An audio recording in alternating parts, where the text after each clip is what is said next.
Hi hello welcome to trivia. నేను మీ అర్జున్.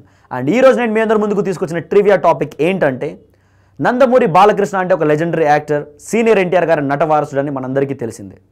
ఇప్పటికి 100 సినిమాలు కంప్లీట్ చేసుకున్న ఈయన హీరోగా తన కెరీర్ని ఏ సినిమాతో స్టార్ట్ చేశాడు? సో నందమూరి బాలకృష్ణ గారి ఫస్ట్ సినిమా అనగానే అందరికీ గుర్తొచ్చేది తాతమ్మ కళ. అది నిజమే. కాకపోతే ఆయన హీరోగా నటించిన ఫస్ట్ సినిమా మాత్రం సాహసమే జీవితం.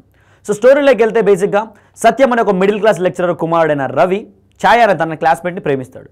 కాకపోతే ఛాయ గుప్తా అనే ఒక మల్టీ మిలియనర్ కుమార్తె కావడంతో వాళ్ళిద్దరు పెళ్లికి ఇంట్లో ఒప్పుకోరు. సో ఈ పెద్దలు పెట్టిన సమస్యలన్నింటి ఎదిరించి వాళ్ళిద్దరూ ఎలా తన ప్రేమను గెలుచుకున్నారనేది బేసిక్గా స్టోరీ అనమాట. అండ్ ఈ మూవీకి భారతీ వాసు గారు డైరెక్షన్ వహించగా విమలా కుమార్ అండ్ విజయలక్ష్మి గారు ప్రొడ్యూసర్స్గా వ్యవహరించారు. అండ్ అప్పట్లో ఫేమస్ రైటర్ గణేష్ పాత్ర గారు ఈ మూవీకి డైలాగ్స్ రాయగా మ్యూజిక్ మాస్టర్ ఇళయరాజా గారు ఈ మూవీకి సంగీతాన్ని అందించారు. అండ్ ఈ సినిమా అప్పట్లో నందమూరి అమ్మాయిని బాగా ఆకట్టుకుంది. సో ఈ సినిమా బాలకృష్ణ గారి కెరీర్లోనే ఒక బిగ్గెస్ట్ టర్నింగ్ పాయింట్. ఎందుకంటే 1974లో తాతమ్మ కళ అనే సినిమాతో ఎంట్రీ ఇచ్చినా కూడా 1984లో రిలీజ్ అయిన ఈ సినిమాతో ఆయన ఫుల్ లెంత్ హీరోగా మారారు.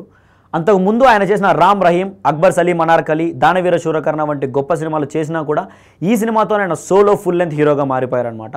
సో 1984 జూన్ 1న రిలీజ్ అయిన ఈ సాహసమే జీవితం అన్న సినిమా నందమూరి బాలకృష్ణ గారి కెరీర్లో ఒక బిగ్గెస్ట్ టర్నింగ్ పాయింట్ అని మనం చెప్పుకోవచ్చు. సో ఈ సాహసమే జీవితం అన్న సినిమాతో హీరోగా తొలి అడుగు వేసిన నందమూరి బాలకృష్ణ గారు ఇప్పటికి 100 సినిమాలు పూర్తి చేసుకొని సక్సెస్ఫుల్గా కెరీర్ని కొనసాగిస్తున్నారు. సో దట్స్ ఆల్ గైస్, ఇది ఈ రోజు ట్రివియా టాపిక్. అండ్ మీకు కూడా ఏదైనా ఇలాంటి ఇంట్రెస్టింగ్ విషయాలు తెలుసుంటే you guys can comment down below. And I'll see you all for next episode of Trivia. Till then, have fun guys, take care, and this is Arjun signing off. And don't forget to subscribe Movie Stop.